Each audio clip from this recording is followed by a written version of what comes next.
शिव महिमा। जीव के सत्य की यात्रा है महादेव। न में जहाँ भी सत्य है वही शिव का वास है। शिव के साथ सारी विषमता है। वे औघड़ हैं, आशुतोष हैं, देवों में महादेव हैं, रुद्र हैं, गृहस्थ हैं, महायोगी हैं, त्यागी और तपस्वी हैं, पिता है, गुरु है, मृत्यु है, जीवन है।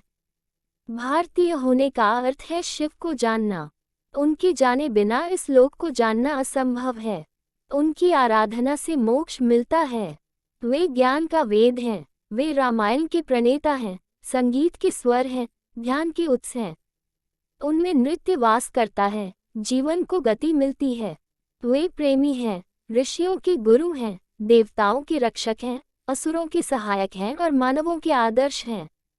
सभ्यता के उषा काल में शिव और पार्वती विज्ञान के धरातल पर काल चिंतन करते हैं। ज्ञान के शिखर पर बैठकर संतुलन एवं सत्य के विविध रूपों को खोजना कोई महायोगी और योगिनी ही कर सकते हैं। शिव जो भी बोलते हैं वह जीवन के सूत्र हैं। शिव के हृदय में संसार नहीं है, वासना नहीं है और अंधेरा भी नहीं है। उनका जीवन ही प्रकाश है। अब प्रकाश होगा तो सदैव ही प्रेम, करुणा, साधना एवं भक्ति रहेगी। अंतस के जागरण के लिए शिव तत्व की जरूरत है। अंतस एक बार चैतन्य हो गया तो सब कुछ बदल जाता है। आचरण ही साधना बन जाती है। हर एक शब्द प्रेमपूर्ण एवं कर्म के प्रत्येक चरण करुणापूर्ण हो जाते हैं। साधुता ही स्वभाव बन जाता है। भीतर जब आलोकित हो तो बाहर सदैव ही प्रकाश रहेगा। शिव का आकार शून्य व ज्योति स्वरूप है। हमारे अंदर शिव बैठे हैं, बस खुद को मोड़कर अंतर्यात्रा पर जाना होगा। शिव वर्तमान है, उनको पाने के लिए बस स्वयं को पलटना है। शरीर के बदले मन एवं बुद्धि को उभारना है। जो शरीर पर सिमट कर रह गया वह शिव को प्राप्त नहीं कर सकेगा। शिव साधना है, ध्यान है और योग भी है, साथ ही इससे परे भी है। शिव को समझने का अर्थ है खुद का रूपांतरण। योगी शिव भौतिक से आत्मिक यात्रा का संदेश देते हैं। शरीर, मन और बुद्धि से आत्मा की यात्रा है शिव। खुद को धवल और शुद्ध करना ही शिवत्व है। विज्ञान भैरव तंत्र में ऐसे ही 112 सवालों का विशद वर्णन है। इन सवालों के जवाब में योगी शिव ने माता पार्वती को विधियां बताईं जिनसे व्यक्ति सत्य का साक्षात्कार करता है। शिव अनेक सूत्र, उपाय और विधि के माध्यम से इस अस्तित्व के समस्त अंतर्द्वंद्व, हर एक सवाल का जवाब देते हैं। इसके बाद भी माता को शांति नहीं मिलती है तो फिर माता पार्वती पूछती है, हे प्रभु, कोई ऐसी कथा सुनाए जो हर एक प्रकार के कष्ट में सांत्वना दे सके।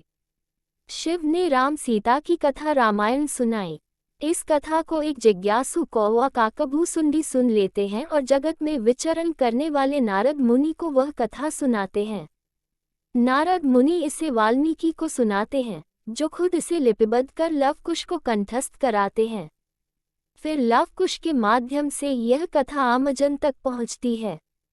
शिव वर्तमान है, उनको पाने के लिए बस स्वयं को पलटना है। शरीर के बदले मन एवं बुद्धि को उभारना है। शिव की पौराणिक महिमा और भोलेनाथ के प्रचलित नाम। भगवान शिव की पौराणिक महिमा और भोलेनाथ के प्रचलित नाम। शिव परिवार। शिव की अर्धांगिनी का नाम पार्वती है। इनके 2 पुत्र हैं, स्कंद और गणेश। स्कंद को कार्तिकेय भी कहते हैं। आदि सतयुग के राजा दक्ष की पुत्री पार्वती माता को सती कहा जाता है। ये सती शब्द बिगड़कर शक्ति हो गया। पार्वती नाम इसलिए पड़ा कि वे पर्वतराज अर्थात पर्वतों के राजा की पुत्र थीं। राजकुमारी थीं, लेकिन वे भस्म रमाने वाले योगी शिव को अपना पति बनाना चाहती थीं। शिव के कारण ही उनका नाम शक्ति हो गया। पिता की अनिच्छा से उन्होंने हिमालय के इलाके में ही रहने वाले योगी शिव से विवाह कर लिया।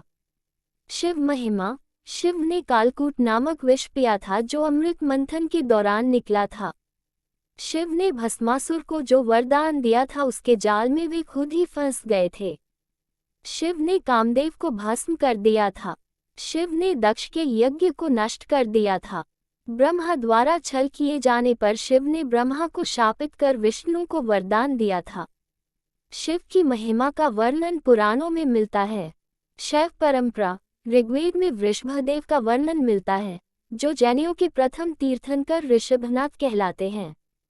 माना जाता है कि शिव के बाद मूलतः उन्हीं से एक ऐसी परंपरा की शुरुआत हुई जो आगे चलकर शैव, सिद्धक, नाथ, दिगंबर और सूफी संप्रदाय में विभक्त हो गई। फिर भी यह शोध का विषय है। शैव शाक्तों के धर्म ग्रंथों में शिव परंपरा का उल्लेख मिलता है। भारत के चंद्रवंशी, सूर्यवंशी, अग्निवंशी और नागवंशी भी शिव की परंपरा से ही माने जाते हैं। भारत की रक्ष और आदिवासी जाति के आराध्य देव शिव ही हैं। शैव धर्म भारत के आदिवासियों का धर्म है। शिव के प्रमुख नाम। शिव के वैसे तो अनेक नाम हैं, जिनमें 108 नामों का उल्लेख पुराणों में मिलता है, लेकिन यहाँ प्रचलित नाम जाने महेश, नीलकंठ, महादेव, महाकाल, शंकर, पशुपतिनाथ, गंगाधर, नटराज, त्रिनेत्र, भोलेनाथ, आदिदेव, आदिनाथ, त्रयंबक, त्रिलोकेश, जटाशंकर, जगदीश, प्रलयंकर, विश्वनाथ, विश्वेश्वर, हर, शिव शंभु, भूतनाथ और रुद्र। नंदी, श्रृंगी, भृगुरिटी, शल, गोकर्ण, घंटाकर्ण, जय और विजय। इसके अलावा पिशाच, दैत्य और नाग नागिन पशुओं को भी शिव का गण माना जाता है। शिव के द्वारपाल नंदी, स्कंद, ऋषि, ऋषभ, भृंगी, गणेश, उमा महेश्वर और महाकाल। शिव पंचायत सूर्य, गणपति, देवी, रुद्र और विष्णु ये शिव पंचायत कहलाते हैं। शिव का दर्शन। शिव के जीवन और दर्शन को जो लोग यथार्थ दृष्टि से देखते हैं वे सही बुद्धि वाले और यथार्थ को पकड़ने वाले शिव भक्त हैं, क्योंकि शिव का दर्शन कहता है कि यथार्थ में जियो, वर्तमान में जियो, अपनी चित्तवृत्तियों से लड़ो मत, उन्हें अजनबी बनकर देखो और कल्पना का भी यथार्थ के लिए उपयोग करो। आइंस्टीन से पूर्व शिव ने ही कहा था कि कल्पना ज्ञान से ज्यादा महत्वपूर्ण है। शिव प्रमाण। भारत ही नहीं विश्व के अन्य अनेक देशों में भी प्राचीन काल से शिव की पूजा होती रही है। इसके अनेक प्रमाण समय समय पर प्राप्त हुए हैं। हड़प्पा और मोहनजोदड़ो की खुदाई में भी ऐसे अवशेष प्राप्त हुए हैं जो शिव पूजा के प्रमाण प्रस्तुत करते हैं। शिव के एक गण नंदी ने ही कामशास्त्र की रचना की थी। कामशास्त्र के आधार पर ही कामसूत्र लिखा गया था। अंततः शिव के दर्शन और जीवन की कहानी दुनिया के हर धर्म और उनके ग्रंथों में अलग अलग रूपों में विद्यमान है और इस भिन्नता का कारण है परंपरा और भाषा का बदलते रहना। ओम।